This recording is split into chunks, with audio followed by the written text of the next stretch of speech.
Hannah, a top-tier counter-terrorism agent with a flawless mission record.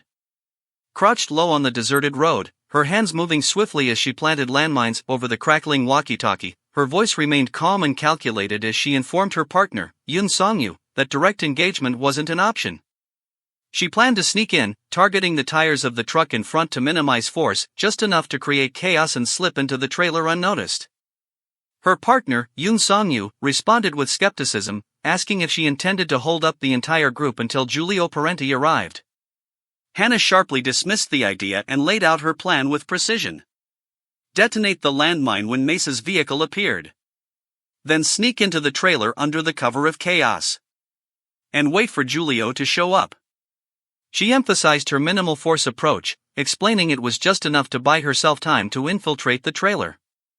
Yoon Song sighed in resignation, urging her not to die. Hannah raised an eyebrow at his remark, prompting him to admit, somewhat nervously, that he was starting to like her more than he'd expected. Rolling her eyes, Hannah replied with icy sarcasm, calling his comment old and predictable. Yoon. Song laughed, teasing her for being mean before shifting to a serious tone. He updated her on the targets. The first vehicle was 3 minutes away, while the second, a convoy of 5 black SUVs carrying Parenti, trailed 25 minutes behind. Hannah acknowledged the information with a curt copy that. The tension thickened as the countdown began. Yoon Song relayed the remaining time, noting their speed of 70 kilometers per hour. At the final moment, Hannah pressed the detonator, triggering a deafening explosion that engulfed the SUV in flames. Yoon Song's voice crackled through the comms, alerting Hannah that signs of life had been detected inside the trailer. Scanning the area with sharp eyes, she slipped into the container, rifle ready. The door creaked open, revealing 3 armed men. Without hesitation, Hannah fired 3 precise shots, neutralizing them before they could react. But as she reloaded, a 4th attacker emerged from the shadows. Yoon Song's urgent warning came through her earpiece, behind you at 11 o'clock. Hannah spun around, but blood splattered across her face, obscuring her vision. She stumbled, wiping it away. Just as Yoon Song informed her he'd taken care of the threat. Annoyed, Hannah glared at the fallen attacker and muttered a sarcastic thanks. She dragged the corpses aside, clearing the area before asking for an update on Target 2. Yoon Song's reply was tense, 5 minutes away, moving at high speed, with a large collision anticipated. Hannah's eyes widened in disbelief. What? Are they planning to crash into us? Before she could process the situation, a furious voice echoed from inside the container. The driver was yelling about stolen goods belonging to Giulio Parenti, his panic and anger palpable. He ranted about regretting the contract, making Hannah suspect he'd never wanted Parenti's cargo in the first place. Yoon Song's sharp warning cut through her thoughts, collision imminent. The container shook violently as the crash reverberated through the metal frame. Something struck Hannah's head, sending blood trickling down her face. Dazed, she struggled to stay conscious as Yoon Song's frantic voice called out to her. Ignoring him, Hannah pulled out her earpiece and loaded her handgun, her breathing steady despite the pain. When someone stepped into the container, she aimed at the intruder, her hand trembling slightly. If you take one more step, I'll shoot, she threatened. The man didn't flinch. Instead, he stepped closer, grabbed the gun, and pressed it to his forehead. Go ahead. I've been waiting to die.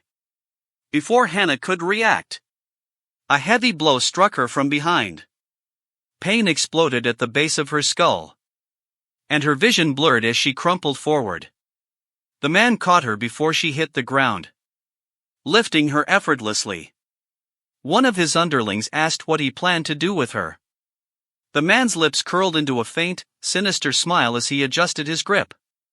Take her with us, he said calmly. I need to see if she's useful.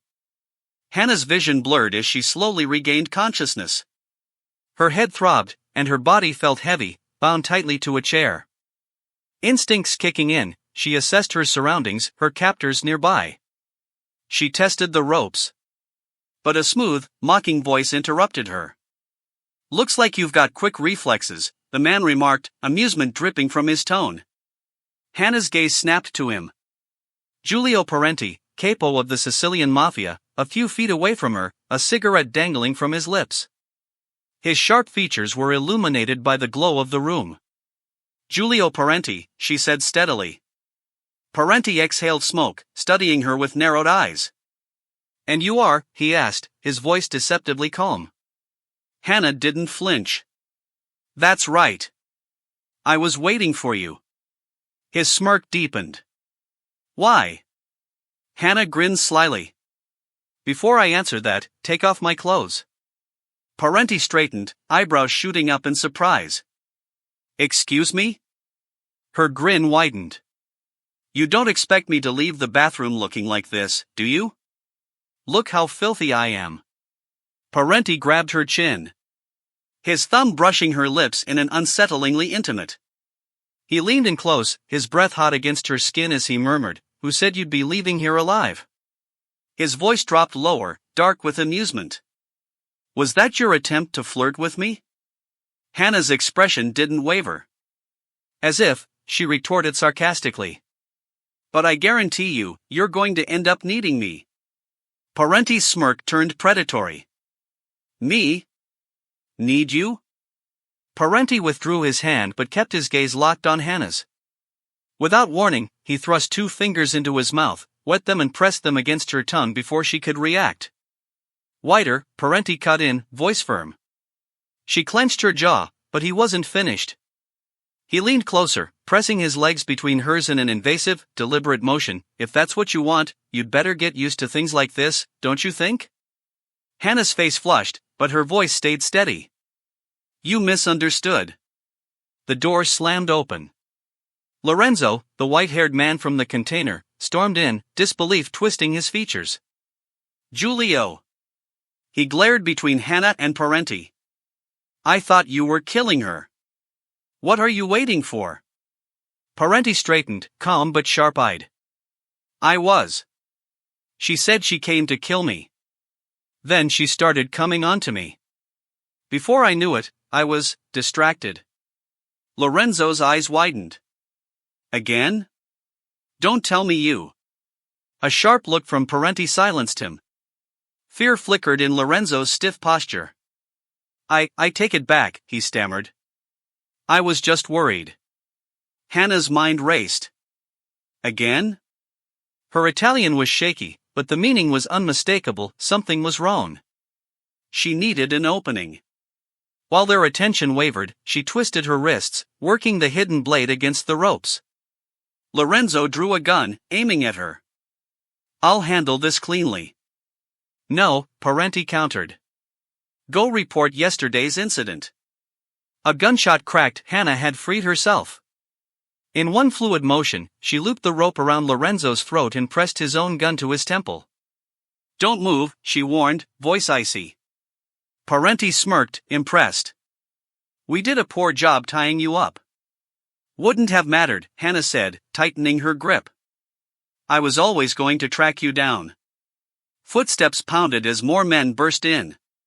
She didn't flinch. Nothing stops me from finishing what I came for. Parenti tilted his head. You were looking for me? Hannah grinned. You still don't get it? You walked right into my trap. I orchestrated this. The underlings hesitated. Romano, a bespectacled man, spoke up. Giulio.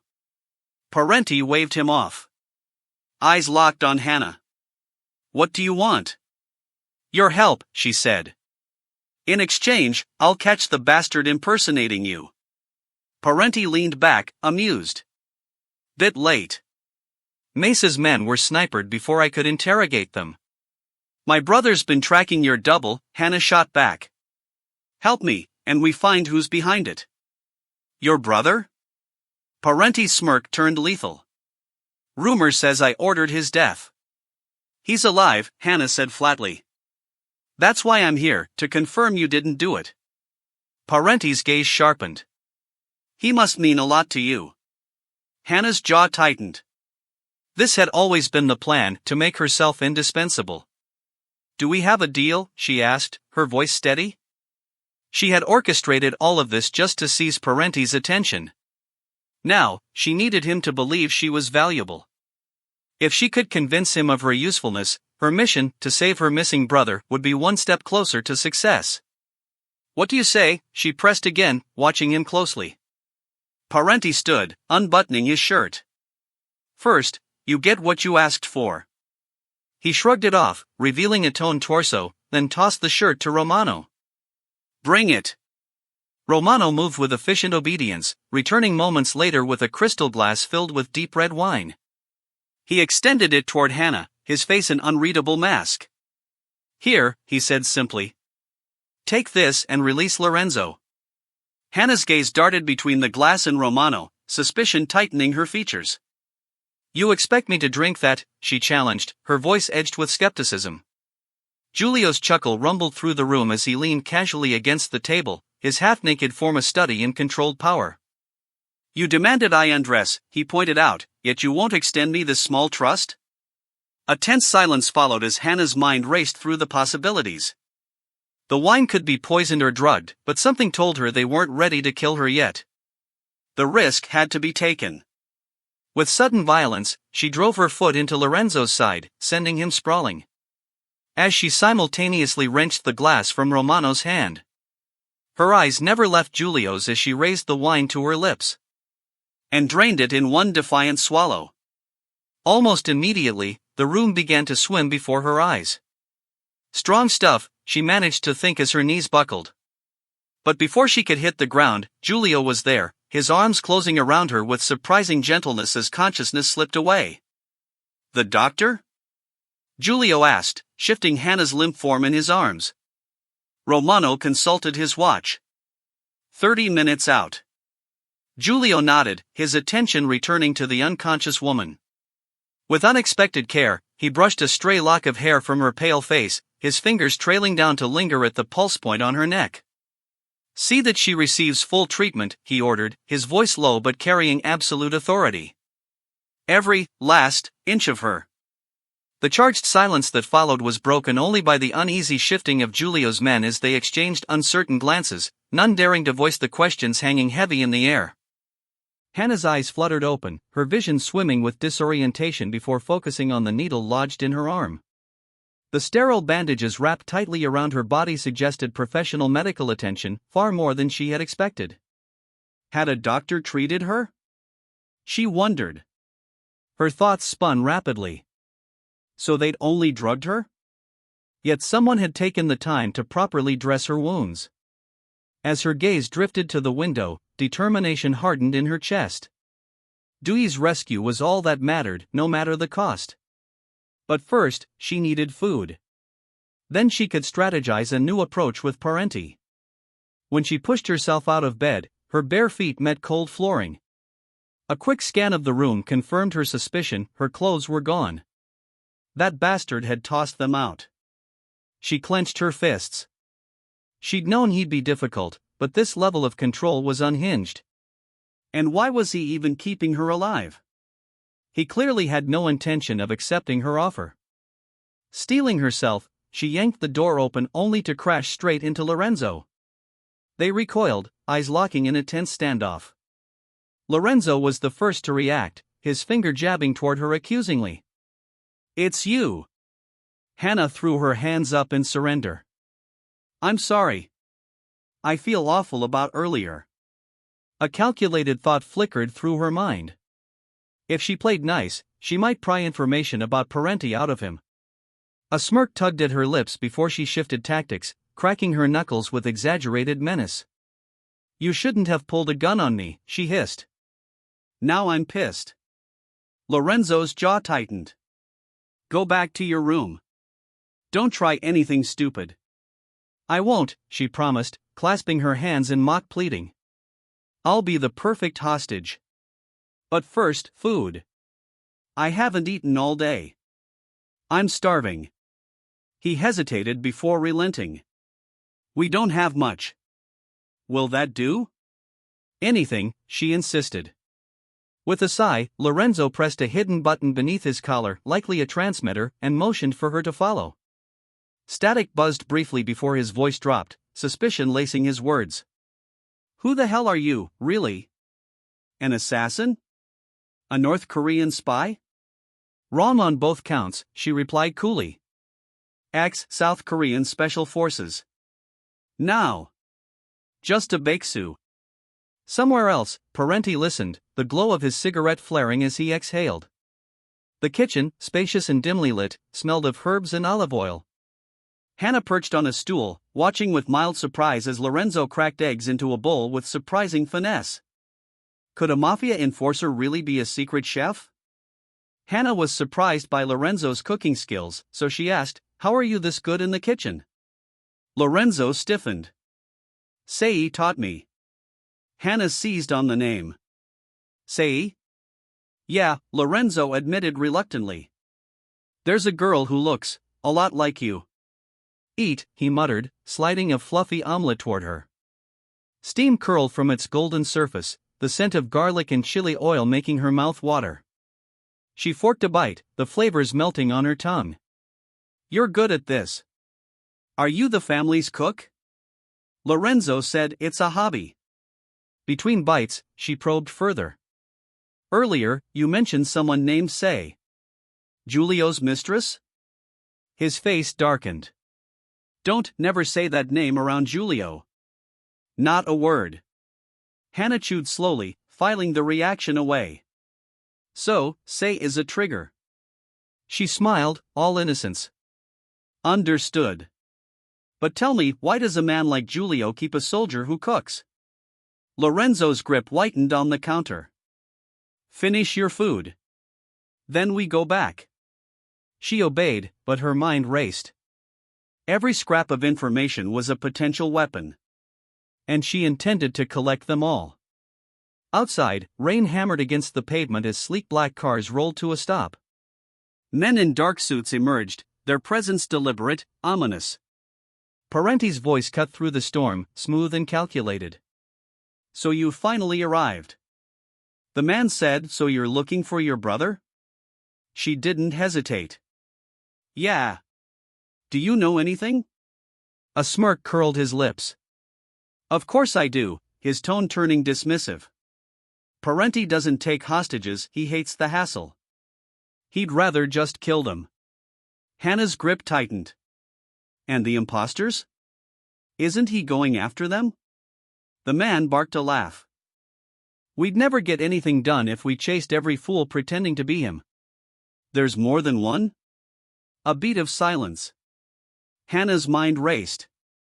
If Parenti wasn't pursuing them, had he been humoring her all along? But why? The intelligence service believed they had proof of Duy's betrayal. She needed to stay to find evidence clearing him. What game was Parenti playing? A new voice sliced through the tension. Looks like you two have gotten close. Enjoying a date? Date?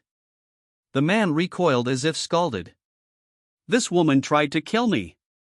Or did you forget? And she's not my type. Hannah rolled her eyes. Likewise.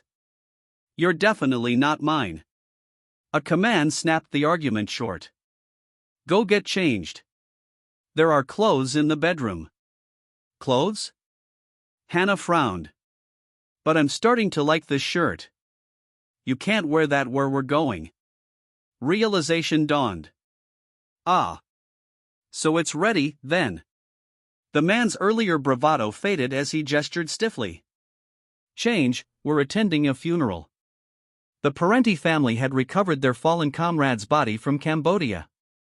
A somber gathering unfolded, each member clutching a single flower as they faced the hearse. Some swallowed tears, others crumpled under grief's weight. Hannah murmured in Korean, Sambigoin Mayon Bogil Bilge. Parenti glanced at her. Was that Korean? Yes. A funeral prayer for the departed to find happiness and liberation. Liberation. He repeated the word like a foreign concept. I see. As the service ended, his voice turned businesslike. We'll finish our conversation later. After a while, the rain finally stopped.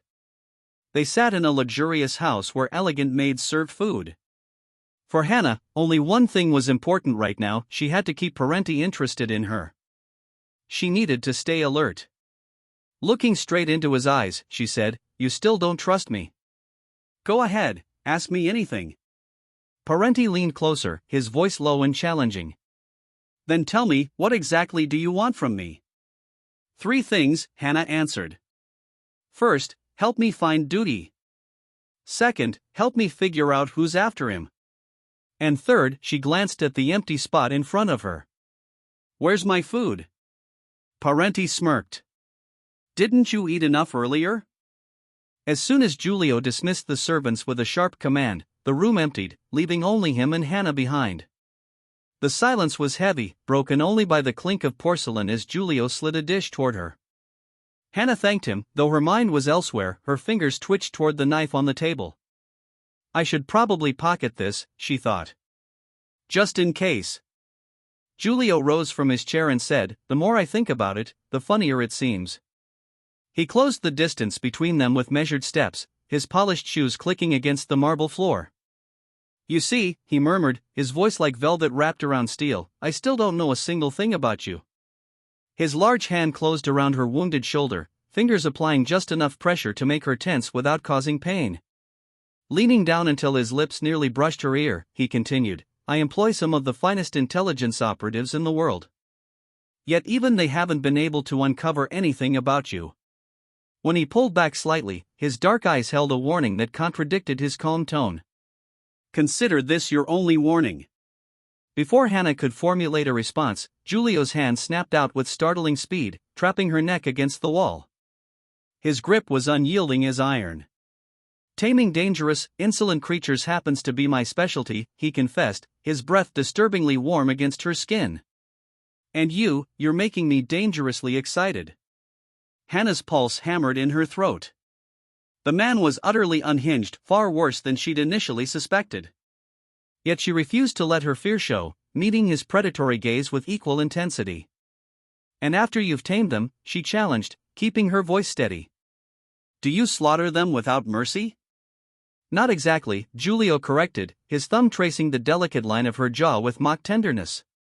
"I only kill the ones who pretend to be tamed." His fingers tightened almost imperceptibly. "I like to imagine how I'll take them apart, where I'll start." Hannah jerked her chin away from his touch. "Charming principles. But you still haven't explained why you're choking me." The playful malice in Giulio's expression vanished, replaced by something colder. "Gavin Smith," he spat the name like a curse. The tension between them thickened palpably. "We recovered your bag near the wreckage," he continued, his voice dropping to a dangerous register. "Inside was a surveillance tape showing Smith with your brother moments before the explosion." Hannah's breath caught. "You've seen the footage?" "Answer the question," Giulio demanded, his grip on her throat tightening. "What's your connection to Gavin Smith?" Her mind raced. The video, she remembered now, a limping figure shadowing Duty. At the time, she'd assumed he was just another enemy operative. But if that was Smith? "That man was Gavin Smith," she whispered, more to herself than to Giulio. His laugh was devoid of warmth. "Former FBI. Their golden boy. Also happens to want me dead. He manipulated me into war with the Red Mafia, left New York burning. Then he disappeared, until that tape surfaced. With your brother." Giulio's fingers constricted around her neck. "Stop pretending. I trust no one, not even God. Yet you expect me to believe your brother just happened to partner with the man who's dedicated his life to destroying me? He's using Duty." Hannah choked out. "Can't you see? My brother was clearly in danger." Giulio's expression remained merciless. "If he's working with the FBI, this conversation is over." Panic surged through Hannah. She couldn't waste time. If Duty was caught up with a rogue agent, every second mattered. Hannah grabbed the knife, her voice sharp with accusation. "He's just using Duty." With a sudden twist, Hannah broke free from Giulio's grasp, brandishing her knife at his neck. "Enough," she snapped, her voice sharp with defiance. "You care about your organization?" A thin trail of blood dripped from his neck. Staggering back, Hannah raised her voice, her words ringing with conviction. I care more about my brother than my own life. She pointed the knife directly at Giulio, her grip unwavering. Duty would never betray his own agency. Giulio remained unfazed, not even blinking at her threat. It's not him I doubt, he replied coolly. It's you. Hannah's lips curled into a sneer. I'm not FBI, she spat. Not that you'd believe anything I say. Why should I? His voice was like a whip, cutting through the tension. You're a ghost, no history, no identity. Just a dangerous question mark. Exhaling sharply through her nose, Hannah clenched her jaw. If the truth was the only way to make him listen, then so be it. My name is Hannah Lee, she declared, mercenary for Valentine's Day. My operational alias is one. For the first time, Giulio showed a flicker of genuine reaction, his body stiffening slightly, a shadow of recognition passing through his dark eyes. Hannah smirked, though there was no humor in it. There. Though I doubt that means anything to you. His prolonged silence confirmed her suspicion. She scoffed in frustration. Damn it, I wish I were FBI. At least then I'd have the resources to. Before she could finish speaking, Giulio moved with lightning speed, yanking her against the wall. His grip was unrelenting as he leaned in, his lips inching dangerously close to hers. The more I learn about you, the more intriguing you become. His free hand seized Hannah's wrist, the one holding the knife. As he suddenly kissed her.